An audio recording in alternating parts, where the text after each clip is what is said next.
I'm here with my mom, who is an account executive at Haibu. They are a digital marketing company that helps businesses build a customized digital marketing solution, an integrated digital marketing campaign with all the parts working in sync to maximize your results and deliver more customers to their clients. She's also really good at helping clients increase their number of customers. So, how do you help your clients grow their customer base? There's many different ways.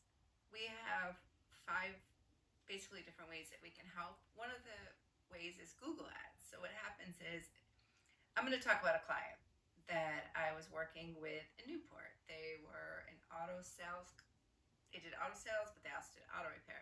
So you can do Google Ads for them. So if someone types in, I want to buy a truck near me, you could pick a target area and then the ad will pop up. So Google Ads are very effective. Did they cost a certain amount of money? They do, and it's all based on, it's kind of like the stock market, it's supply and demand. So what happens is it depends on what time of day you're Googling. So during the day, like the peak hours might be that like 8 to 10 Googling. So it will cost, when someone clicks on the ad, it's going to cost more. And also if it's a high demand keyword. So truck sales now me is a very high demand. So that will cost more. So a lot of it, what happens is say their budgets, they say, okay, we're going to spend X amount of money a month and it's $100 a day. So every click's $10. You can get 10 clicks that day. So that's why I said a lot of it's supply and demand, and car sales is huge, so it costs a lot more. But auto repair is not as competitive. So when you click on it, the cost would be a little bit different. But we help a person select the budget based on the target area and the keywords. And I have a tool that can run a report to show how much. And it's all based on market share. So if they say, hey, we want to saturate 20% of the market, it would be X amount. If they want to saturate 80%, it would be a different amount. So there's a lot of flexibility to help, how much they really want to go after new clients. And then the other piece, so I was talking about Google Ads. I know you're asking. So the next piece is Facebook ads. So Facebook ads are very targeted to people that are either searched on the keyword or sometimes it'll be a lookalike audience. So what happens is, you go on Facebook at night, say you clicked into someone's website, they'll target you on Facebook. They're like, oh, were you looking for shoes? Oh, we're going to show you some shoes.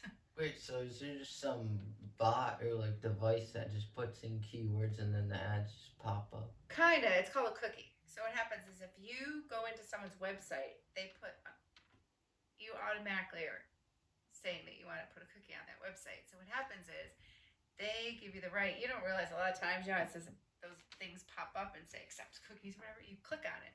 Then later on, you open your computer and there's that ad. Like say you were looking for what's something you like.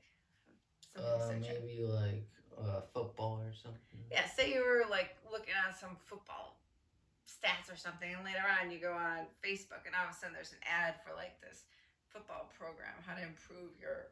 Or like a fantasy football league or something. Oh yeah, and so it will bring up something, and then those are the ads that show up on Facebook. But there's also the display ads that show up on the side of the computer. So those pop-up ads, you've probably seen those. It's kind of funny because when you're logged into my computer, remember I used to borrow my computer, you'd be logged in.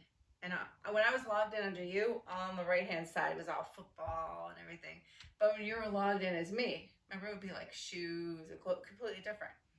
Because they were trying to retarget you. And then the other way is that we can help is, it's called SEO. So that's search engine optimization. What happens is you do blogs, you write articles, they lead things back. So you keep seeing things, and it helps your placement. So when someone types in, I want to buy a new truck, eventually your business keeps moving up because you want to be top on the line. You want to be on, it's called first page placement. Because when you're on a phone, they only show 3 places.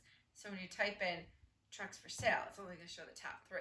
So we try to kind of get people to creep up the ranks. Yeah, what I was thinking is, what if do you do any of this on like Instagram, like ads? We don't do Instagram ads, but they do work. they target the younger generation. So Instagram works great for those 20 year olds. Facebook is the old people like me. So, what's your target market? So the target market, I'm going to base it on this company that I was working with in Newport for repair. They're going after the island, like Newport, Middletown, Portsmouth, because people aren't going to drive far to get their car serviced. It doesn't make sense. But for sales, the target market was closer to 30 miles because people will drive to get a good deal on a car. So the one thing about that is you're going to pay more, right, for those ads because it's a bigger area. Can a target market be like really far? It can be far, but it's very expensive. So what happens is 30 miles is a good radius. In Rhode Island, actually 20 miles because it's a small state. But the bigger the radius, the more money you spend. So when I'm talking to a client, I'm like, hey, do you want to target all of Rhode Island? It's going to be X amount. It's going to be $8,000. But if you target 20 miles, it's going to be $2,000. So I usually give them the option. I'm like, how much business do you want? Most people, depends. Yes, can you do like you can target audience of like half in Mass and half in Rhode Island? You can. We do everything based on radius, because especially in Rhode Island. So, we live in Barrington, so a radius in 5 miles, you're in Seacon. So a lot of times, if you had a business in Barrington, you want to target 20-mile radius, it's going to be half in Mass, half in Rhode Island.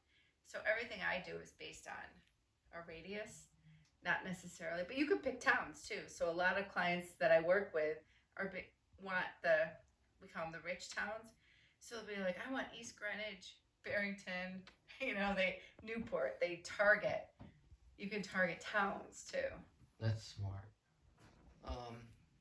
So how can the company help increase online sales?